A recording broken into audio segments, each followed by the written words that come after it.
आज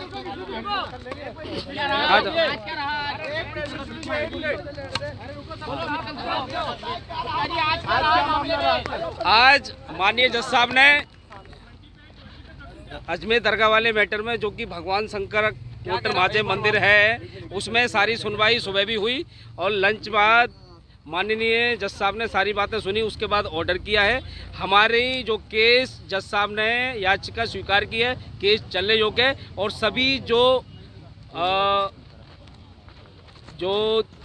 पक्षकार है, दूसरे जो प्रतिवादी हैं, उन सबको नोटिस जारी किए हैं और अगली तारीख जल्दी आपको अभी बता दी जाएगी। ऑर्डर आ रहा है। आपकी तरफ से क्या बात रखी गई थी? हमारी तरफ से हमने साफ बात रखी थी कि जो अजमेर दरगाह है वो भगवान शंकर का महादेव का मंदिर है, संकट मोचन महादेव मंदिर है और उसके सभी साक्ष्य हमने माननीय कोर्ट को रखे और कोर्ट ने हमारी बात बड़ी गंभीरता से सुनी।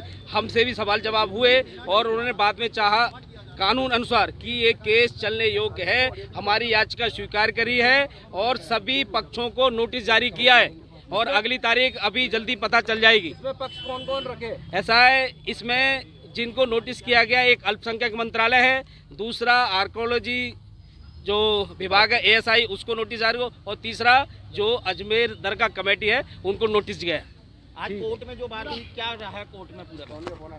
आज कोर्ट में यही रहा है कि हमारी बातें गंभीरता से माननीय जज साहब ने सुनी है और हमारी बातें सुन के जो याचिका हमने डाली थी अजमेर दरगाह वाले मैटर में, वो हमारी याचिका स्वीकार की है और सभी पक्षों को नोटिस जारी किए और नोटिस जारी करके जो प्रतिवादी हैं वो अपना जवाब देंगे। अगली तारीख ऑर्डर आने तक, अभी ऑर्डर आप सब लोगों को भेज दिया जाएगा, पता चल जाएगा अगली तारीख इसमें क्या है। जी, मैं पूछना चाह रहा हूँ, कोर्ट ने आपसे पूछे होंगे तो किस तरीके के तथ्य आपने पेश? ने हमसे बहुत सारे सवाल जवाब किए।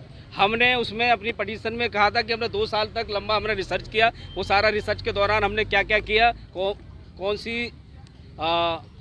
सी पुस्तक है उनका हवाला दिया। उसमें एक पुस्तक थी हरबला शारदा सर की, जो कि यहाँ के नाम जाना पहचाना नाम है और उन्होंने 1910 में बुक लिखी। वो यहाँ के म्यूनसिपालिटी चीफ कमिश्नर भी थे और बाद में सेशन जज भी बने राजस्थान में। उन सारे तथ्यों को हमने दिया और साथ ही साथ और भी बहुत सारे सवाल माननीय अदालत ने हमसे पूछे, उन सब का जवाब हमने दिया।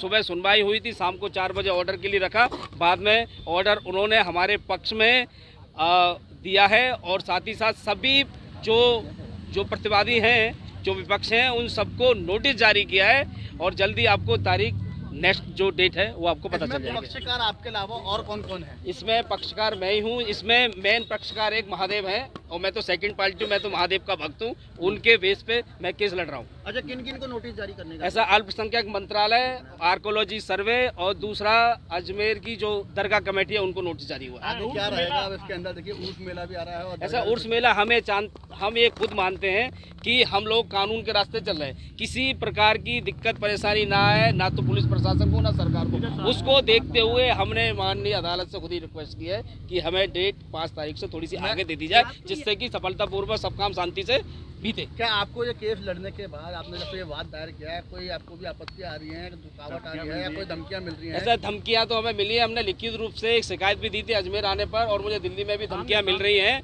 और उस संबंध में थाना या अजमेर का थाना किशनगंज, उसमें शिकायत भी दर्ज हुई है, FIR भी हुई होगी। मैंने बात की थी उनसे, अब देखते हैं पुलिस क्या कार्रवाई करती है। आज भी आप 3 दिन से लगातार यहाँ हो, तो यहाँ पे 3 दिन से भी आपको कोई दिक्कत आ रही है? मैंने 3 दिन से दिक्कत परेशानी क्या है, अब पुलिस समझेगी कि हमें सुरक्षा देनी चाहिए, नहीं देनी चाहिए, उनको समझ में आएगी तो सुरक्षा देंगे, नहीं देना चाहे तो हम पुलिस से सुरक्षा नहीं मांगते। हम सक्षम है, हमारे ऊपर महादेव का हाथ है और हम ये काम दिल्ली से आगे करना है और आगे भी लड़ते रहेंगे। विष्णु गुप्ता जी, खाली यही अजमेर दरगाह ही नहीं, इससे पहले आपका नाम है, आप वादी हैं, और कौन कौन से मामले? ऐसा है, मथुरा में जो ईदगाह का सर्वे का आदेश हुआ था वो मेरी पिटीशन पे हुआ था। ज्ञान वापी में भी एक पिटीशन मेरी है और हम लोग सुप्रीम कोर्ट, हाई कोर्ट में भी हमने कई धर्म के लिए, राष्ट्र के लिए PIL हमारी चलती रहती है। अब आगे क्या रहेगा? अब आगे रहेगा जो नोटिस है, नोटिस जाएंगे। नोटिस के बाद जो भी डेट मिलेगी उस डेट पर जो दूसरा पक्ष है वो भी आएगा, हमारे भी वकील आएंगे, जो भी आगे की कार्रवाई होगी हम वहाँ सर्वे की मांग रखेंगे।